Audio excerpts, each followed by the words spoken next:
Greetings, everybody. This is Server Team 451 here, and welcome back after 2 weeks or so of pure and utter silence, except for the holiday special.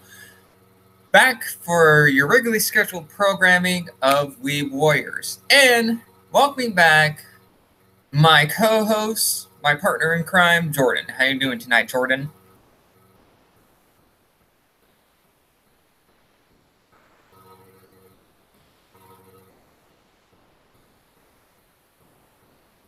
Jordan.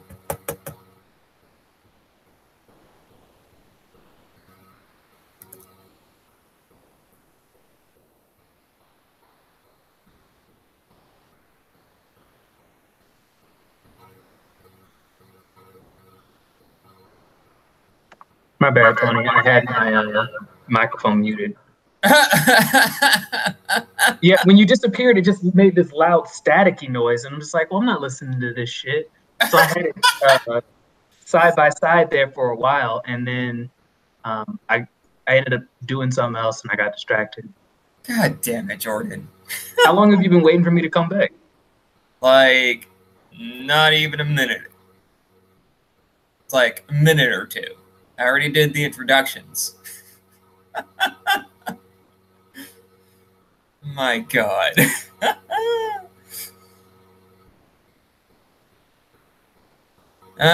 But anyway, we got our regularly scheduled programming of reviews. A few of our shows are actually have ended, with one still continuing, and then instead of our soapbox, we'll be picking our shows for this current anime season, which everything will be dropping mostly on the 9th, so it'll be this Wednesday. Yep. Well, some things have actually already updated. Yeah, but we can get into that after we go through our review. Which anime would you like to start first with? Well, I think just to save one of our favorites for last, we'll leave Goblin Slayer towards the end. So let's let our currently running show have its moment in the sun, since it's going to be continuing. A time I reincarnated as a slime. Latest episode is as of today, episode 14, but the last episode that we saw was episode 13, The Great Clash, where we get to see Rimuru and the Kirin fuck shit up. Oh yeah, that was fucking beautiful. So this entire episode is dedicated to Rimuru and his Kirin, I guess, guard forces, army, what have you, might as well be, assisting the Lizardmen Alliance by destroying, and I mean absolutely destroying, the Orc Lord's army. They come on the scene and they really just devastate their enemy. Honestly, it's sort of disrespectful, especially with those giant balls of black fire that consume people in like droves. That's definitely true. Hellflame is nothing to mess with. Yeah. And then my boy, the ninja with the wires. Oh my God, those wires. Yeah, they look fucking painful.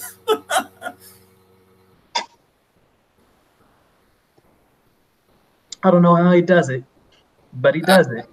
I don't know either, but we gotta have a lot of respect for Gabiru, actually. Trying to fight the Orc General on his own and trying to be a good chieftain, but fighter he is not. Actually, I would argue that he's a very decent fighter. He held his own pretty well. Well, true, but he was about to get destroyed by the Orc General's axe if Rimuru and his crew didn't come in for the save. True, but I don't know. I think Gabiru was ill-matched to fight a supernatural Orc General, but he demonstrated some solid skills there. He almost had him, if not for that final shield block. Oh yeah, definitely. I can agree with you. I can agree with you there. And plus, it's nice to actually have some of the other lizard people kind of have, like, they meet Rimuru and He has one of his Cajuns, which is the ninja individual. I think it's Sohei is his name. Free. Yeah, that he pretty much is on a mission to like free the lizardmen that are trapped within the lizardmen kingdom. Yeah, and it goes very well. Oh yeah, surprisingly well. And plus, I just like the expressions that a lot of the lizard people have when he just destroys and disrespects orcs everywhere. Yeah, yeah, he really wasn't here for it. No, all the Cajun were not ready to like mess. They weren't playing today. They came to destroy fools. Yeah, it's just like I've come to kick ass and chew bubblegum, and look at that, bubblegum hasn't been invented yet. Yep, and Raga actually got his moment in the sun too. Yes, with his flex and evolution, actually. Yeah, that is true. He is now a Twilight Tempest Wolf. Which is an odd prefix to give him, but whatever, right? Yeah. Now instead of one horn, he has two. Amen. And Gavita still proves that he is a very capable warrior on the hobgoblin side of things. Yeah, he very well could be a prodigy, if not an idiot. Yep. He's an idiot savant, that's for damn sure. Yeah, he is very much stumbling his way through greatness. But very, you gotta love very his interesting armor, to watch. You gotta love his armor, though. I do. Watch, he's gonna pull out some even more sophisticated stuff as things go on, and everyone's gonna be like, "All right, so when in doubt, just send Gobta forward. Got it." Yep, just send him out there into the world so he can be a badass. And then we have a small confrontation between the Dryad, the Dryad that we meet in one of the earlier episodes. Mm-hmm. And the Majin that gave the Orc Lord his name, and coincidentally Gabriel his name. Yeah. So it'll be interesting to see how that all plays out, and who the Demon Lord is, and how their role continues to shape the world post. I can't think her name.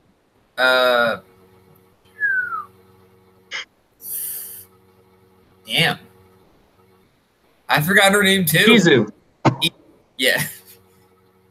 In a post-Izu world. Yeah.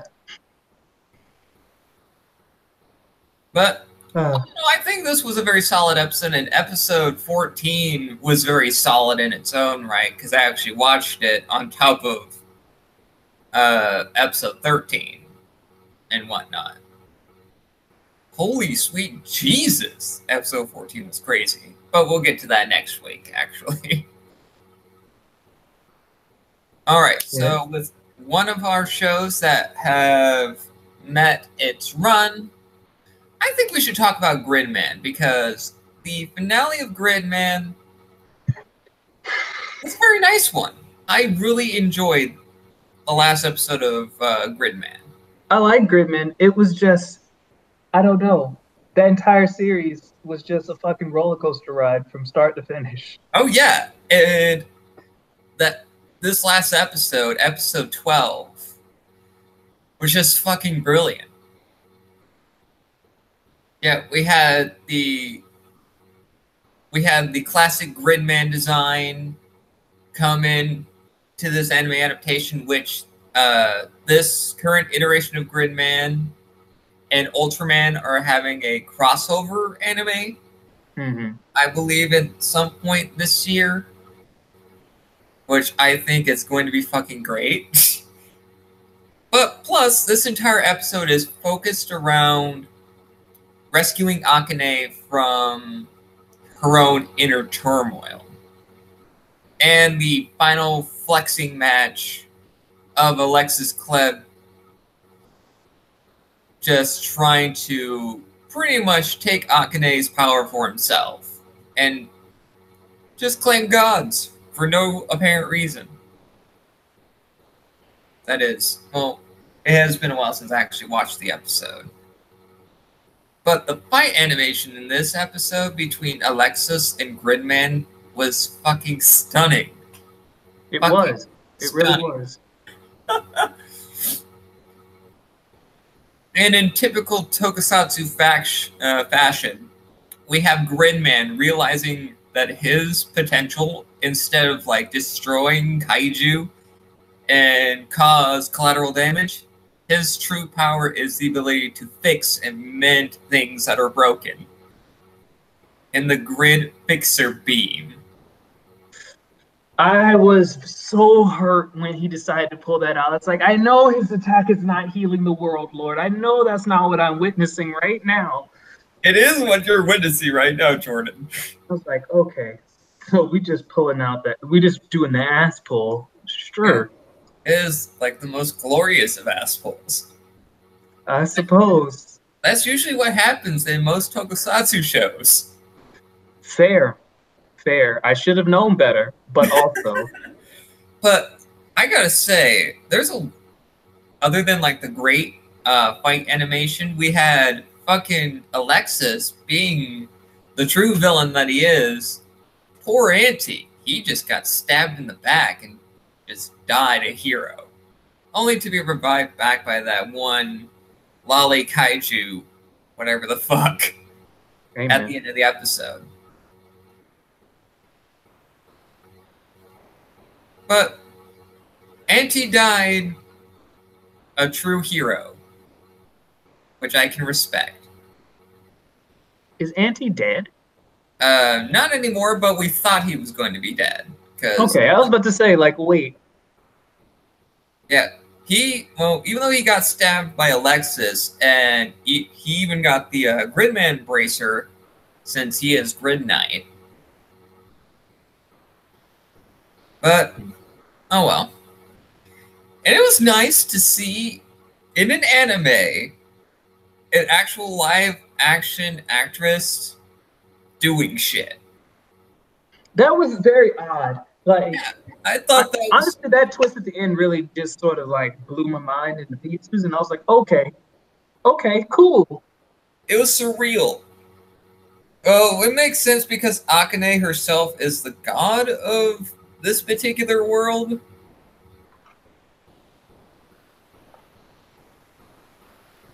And if this whole anime adaptation was pretty much her, like, weird-ass dream, I mean, I can kind of accept it.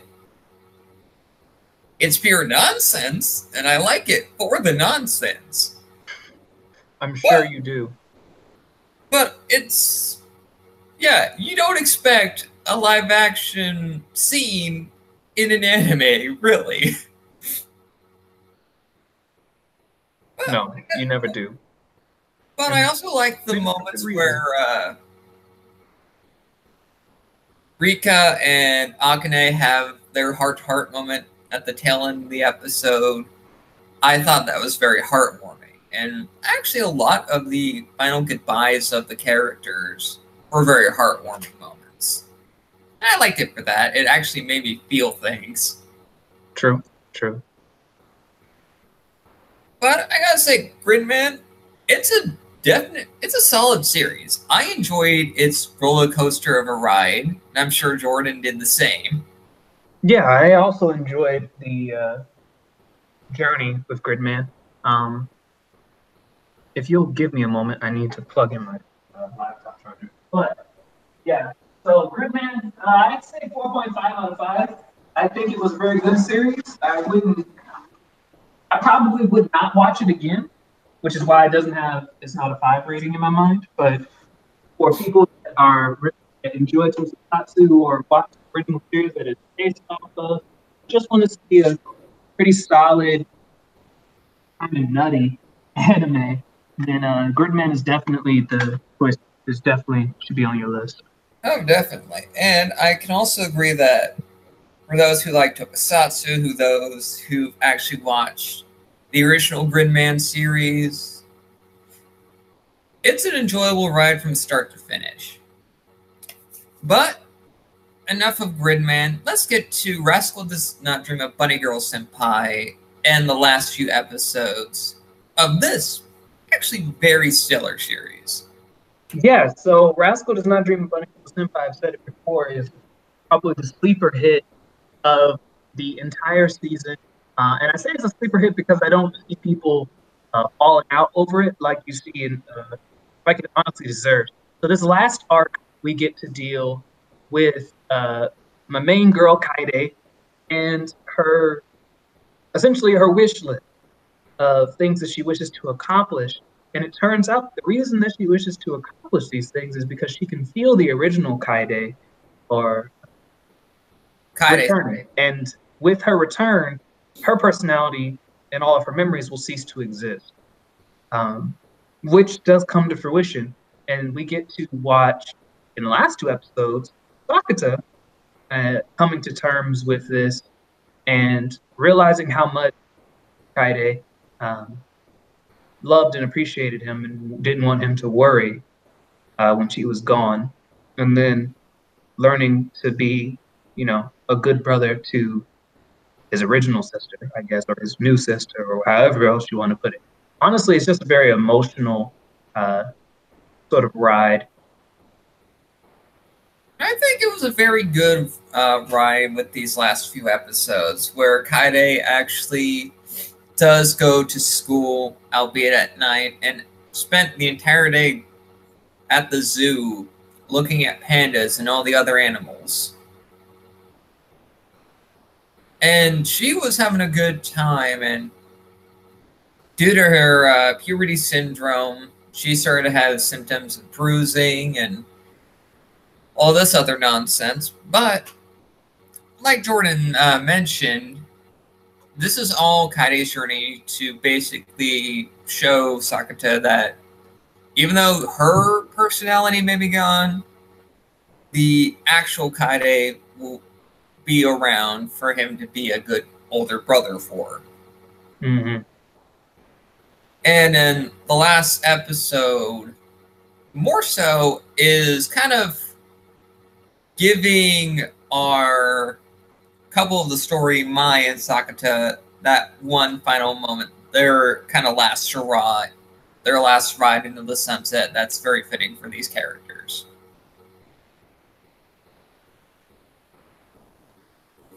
But admittedly, I thought, like many other people in the, at least in the West here, I really enjoyed Rascal Does Not Dream of Bunny Girl Senpai.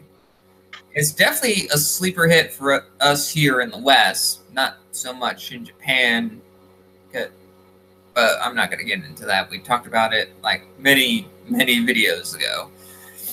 But, oh no, I think it served its initial purpose. Its concept was really great.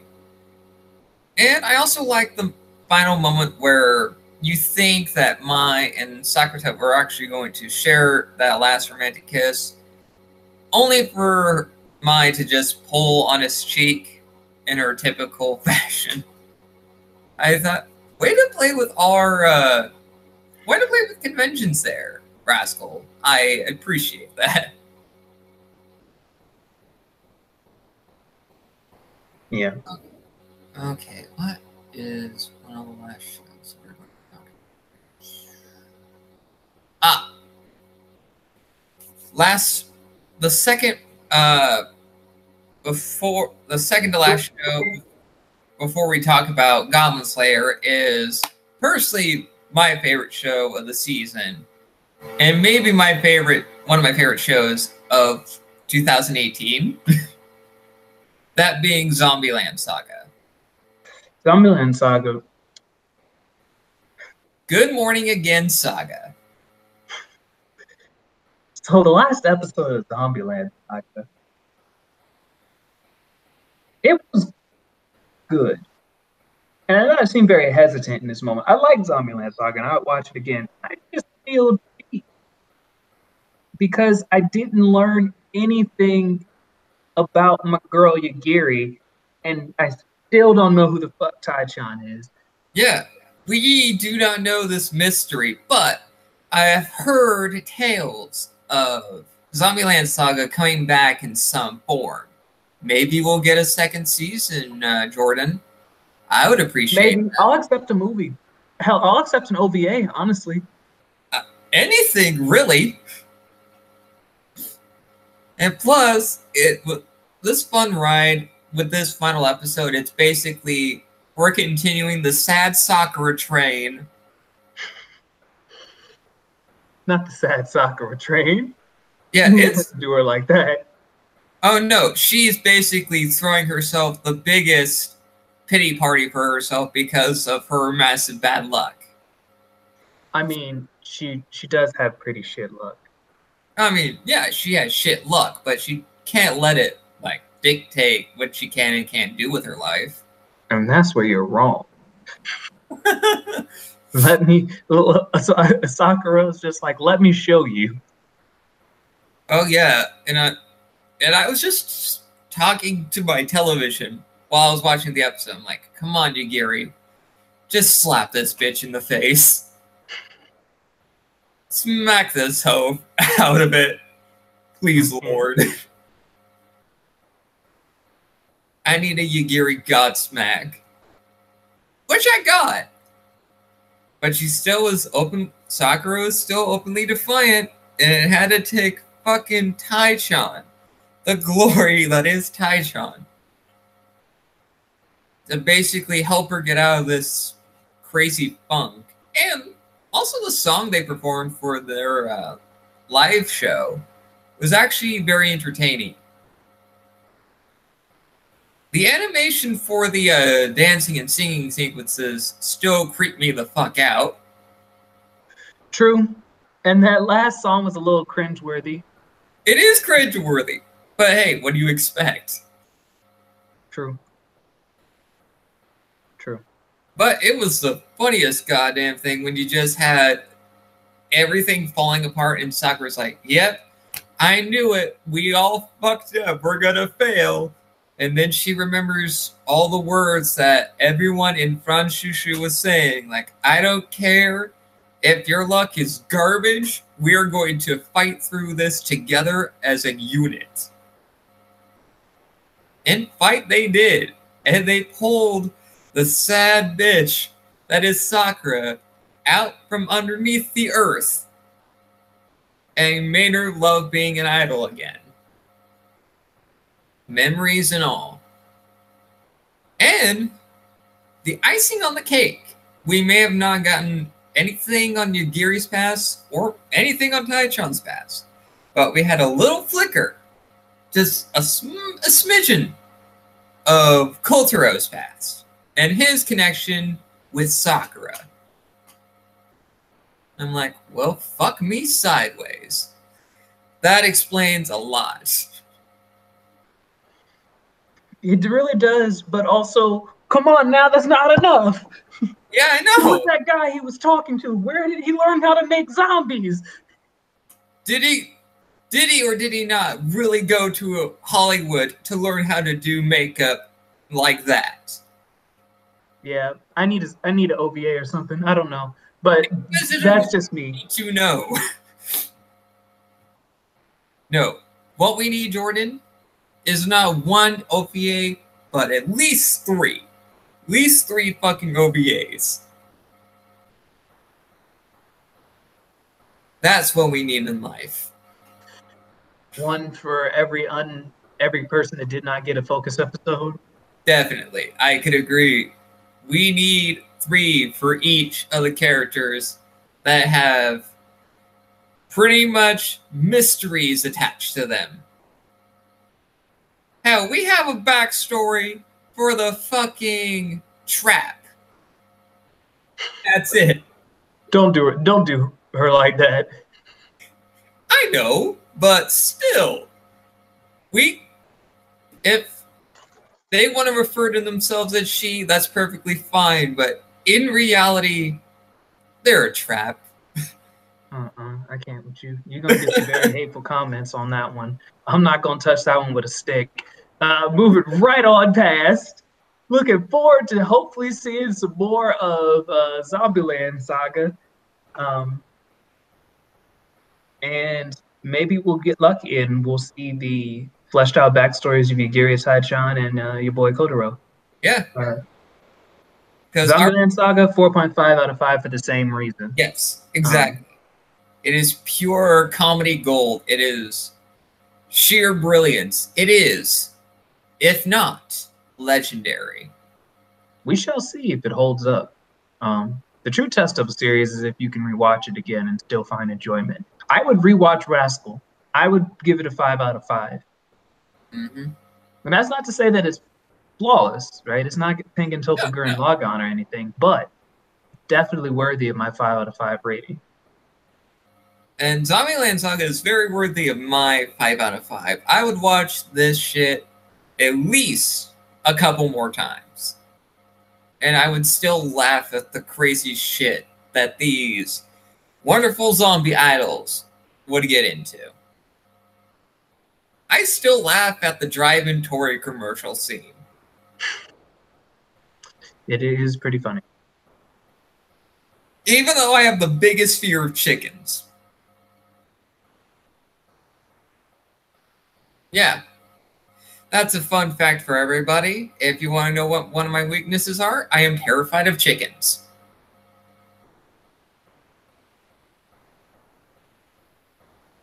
What? All right, we're not going to get into that right now. Goblin Slayer. Yes, Goblin Slayer, episodes 11 and 12. Oh, yes. Ooh, buddy.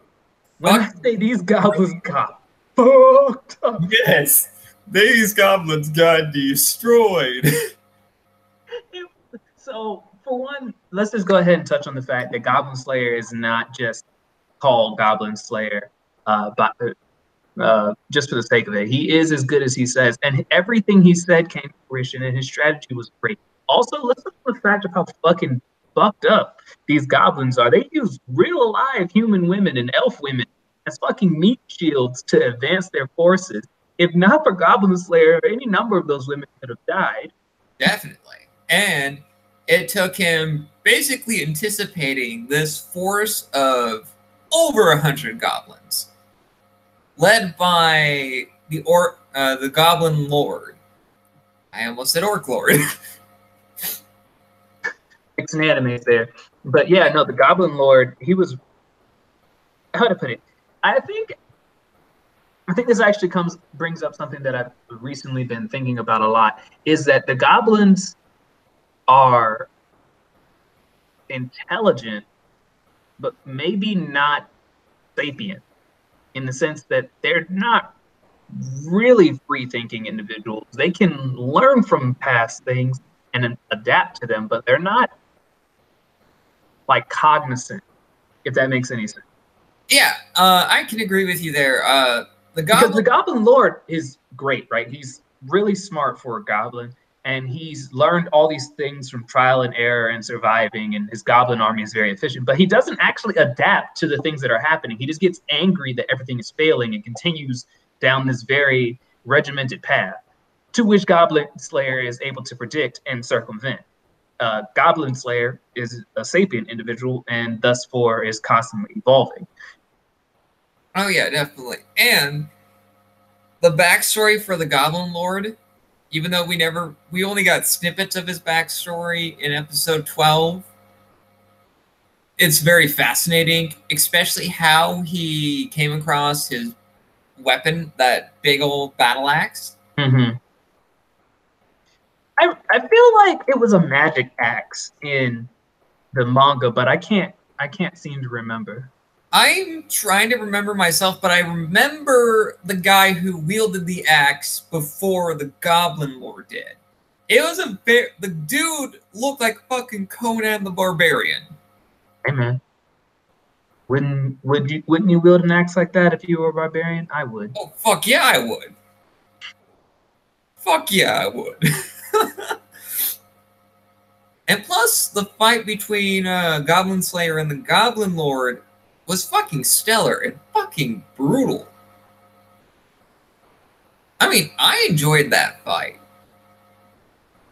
And only to have the priestess basically ensnare the Goblin Lord and two protections, that was fucking genius. Just perfection. That was just pure perfection. And I also like how everyone basically worked together to save the town from this onslaught of goblins. And I just realized this without even really thinking about it. The lance wielder, the spearman. He's actually voiced by the voice actor who does Cucullin from Fate Stay Night. Is he? Yeah. I was unaware. Yeah, because his voice is very familiar to me. And I'm like, where have I heard this voice before? And I thought, oh yeah, that's the guy who voices Ku from Fate Stay Night, Unlimited Blade Works, and probably the Heaven's Feel movies. I'm like, fucking sweet. Good on that guy. Right. I also like the fact that we're going to be getting more Goblin Slayer with that little teaser at the end of the final episode saying Goblin Slayer will return. Yeah, I'm glad that they're going to give us a second season. There's a lot of good stuff ahead of us. Oh yeah, I'm interested to see it. So am I. I'm fucking down to actually watch more Goblin Slayer. Yeah. They showed a lot more of his face than I thought they would. Oh, definitely. I can agree with you on that one. And it was a nice, well, these last two episodes were just a very nice arc where you had a lot of great action scenes in there. And you also have one of the rookie characters. You would think that he was just going to get iced by just some random ass goblin. And he survived, only to kill a goblin of his own to protect his comrade. And it was the two individuals that couldn't kill giant rats or giant cockroaches. They had to fight their way out of the sewer, I believe. Yes. It was a giant rat mission, but then the damn cockroaches came and they were like, well, this is about to be bad. Honestly, I think my dude should have stuck with the club. He was slaying it with the club. Oh, yeah, definitely. And I like the teamwork at the start of the battle between the witch and the mage. I thought that was fucking brilliant. Like, casting a sleep and stupor spell at the same time, that's just fucking brilliant. Hey, man, you gotta learn to stack your debuff. But all in all, I think Goblin Slayer is definitely a 5 out of 5 series, at least for me. I would watch it like Zombieland. Like I would watch it at least a couple more times. I don't know. I think Goblin Slayer was great. I don't know if I'd rewatch it. I guess it really depends on how the second season turns out. I guess that's true for Zombieland Saga as well. If they return for a second season and if it concludes well, I might be swayed to watch the whole thing again. That's how I felt about 2 Hour Matsuno Index. I didn't particularly like the first half of it, but having watched all of Railgun, the second season of Index and all that, I'd watch all of it all over again, and I have actually. And with that, we also have Railgun that's continuing. No, not Railgun. Index. Yes, Index is in its 3rd season. Is going to continue on into this winter season as a leftover. It has 24, 26 episodes. I'm not totally sure because I'm not currently watching it. At least 24. I'll at least give it that. It has 26 episodes. 26? Okay. Yep.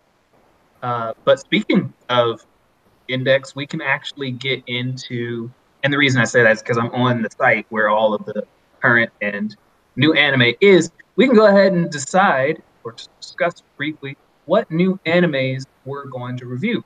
And I think that the first three listed here are also my top three suggestions. Mob Psycho 100 Season 2, with the first episode having dropped today.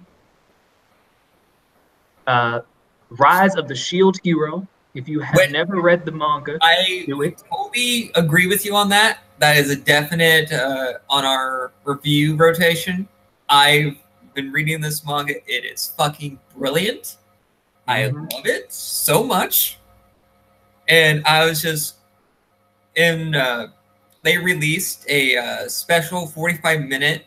Don't tell me nothing about it. I haven't seen it, but it's on Crunchyroll for myself. those who have a premium account. I haven't seen it myself yet, so I haven't watched it. So they decided to release this 45-minute long preview of the first episode, I believe. Actually, it's a pre-airing of the first episode. So yeah, so it's a pre-airing of the first episode before it initially drops on Wednesday. Yep. And I would definitely love to review that show. If we're going to be adding Mob Psycho 100, I need to watch season 1 before we get into season 2, though. You haven't watched season 1? No. Nani? What? Okay, yeah, you definitely need to go do that now. Studio Bones? Really? Come on now. Yeah, I know. There's something. I know there's something definitely wrong with me at times, but let's not get into that.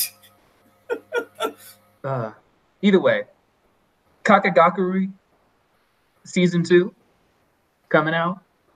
It drops tomorrow. And those are the top 3 that I think we should view. Me personally, I'm gonna be watching Day Day Live season 3. Since I've seen Day Day Live season 1 and 2. Oh, I agree with you there. Day Day Live season 3, definitely in it to. I am in it for the biscuit. I want to actually add that to our rotation because that's a little fun ride. And then there's one that I'm sure if Jeremy's free, we can actually get him to watch and come back to review. Maho Sojo Tokusen Asuka. Essentially, the world gets attacked by Cthulhu-esque nether beast, and a group of adult magical girls with fucking attack weapons have to save all humanity. That fucking sounds like nonsense, and that's the kind of nonsense that I might enjoy. Yeah, and then those are the only ones that I see standing out at current. There's going to be a bunch of like cutesy ones, like there's My Roommate is a Cat or whatever. Yeah. And then some other things like that. Some things may have potential, some things might not. Who is to say? I will check them out as they come out. But oddly enough, I scrolled further down for once on AniChart and actually checked to see if there are any good movies coming out. And the long-anticipated Code Geass movie is going to take place in 1 month from now. Yeah, that's right. They were going to release that movie at some point in time. The second film of the Fate Stay Night series is coming out. Oh yeah, the second part of the Heaven's Field trilogy. Yep, and the Yujo Senki movie. So for those who have not seen the series, go watch it. But it's about essentially a Japanese salaryman who angers God and gets reincarnated as a blonde teenager in a essentially like an alter Earth. Oh yeah, during World War II. It's Evil Tanya, isn't it? Oh, there's a movie coming out, and I'm ready. Oh my god. Yep, my body is ready. And then there's 2 or 3 Psycho-Pass movies, as well as a Trinity 7 movie. Which Trinity 7 is enjoyable. It's enjoyably hilarious. I wouldn't mind watching a Trinity 7 movie. Me either. I'm gonna watch it. And then we can speak briefly on it. Any of the movies we watch, we can speak briefly on after they get released. But yeah, so that's my list. What I'm going to watch personally, what we're going to review here. Yeah, and essentially we would like your picks are generally what I would normally choose anyway. So Yeah, we have similar taste. yeah, so Shield Hero is definitely one that I wanted to review for this season. No doubt about it. I mean, if we can pull Jay's unhappy ass back here, maybe we can do that Magical Girl series, but who knows? What else? There must be something else that. I mean, definitely we should review Data Live Season 3. I mean, why wouldn't we? True. But I think all in all, the shows that are definites are Shield Hero, Data Live Season 3, Mob Psycho 100 Season 2. And if I am able to actually, by my own means, actually see the second season of this series, Kagaguri will be on there too.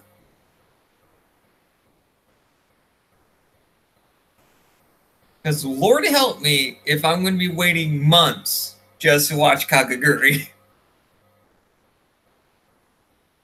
That shit is enjoyable.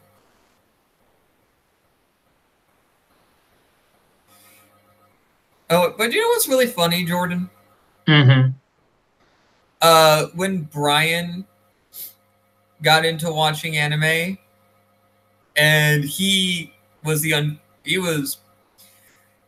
handle Kagaguri. Really? No, he couldn't. I'm a little shocked. Whereas you, myself, and Jay, we're desensitized to the nonsense. Well, once you've seen the things that I've seen and experienced the things I've experienced, it's very little that anime can throw at you that you sort of cringe at. Like I've seen Geno Cyber, right? Right. Yeah. I've seen Devilman Crybaby. I've seen Taikano, The World's Last Love Story. You want to be sad? Go ahead and watch that. And I've seen Angel Beats, and I didn't cry. I don't care what nobody says. I didn't cry. Oh my god. And Plastic Memories. Oh god. I've seen some sad, horrific, and terrible shit in my day. I also regularly look at stuff that involves like body horror, at least in mangas. Oh. Unless it's like just absurdly weird, like it has to serve a purpose. Yeah. I don't know if that makes a whole lot of sense. I mean, I'll send you some stuff. Don't worry about it. We won't scar the public. Yeah, definitely not. But I think we could end this episode here. Look out for our reviews next week when we actually add our new shows to our rotation. And if they were out already, we will just review things up to speed. And we'll just go from there. And I want you guys to tune in tomorrow for Manga Maniacs, where we'll be actually talking about Goblin Slayer and Goblin Slayer Year 1. And you guys are going to be hearing a very interesting opinion because my co-host for Manga Maniacs, my buddy Jeffrey, wasn't really a big fan of the Goblin Slayer manga and wasn't the biggest fan of Year 1. Really? Yeah. And I will give him the proper platform to fully present his case for his reason for why he didn't find enjoyment in Goblin Slayer or Year 1. So wait till tomorrow for that review in particular. Also, check out Ninja Black HD, which is Quentin's channel. Check out my Instagram account. I know I haven't posted anything new in like... Probably don't lead with that.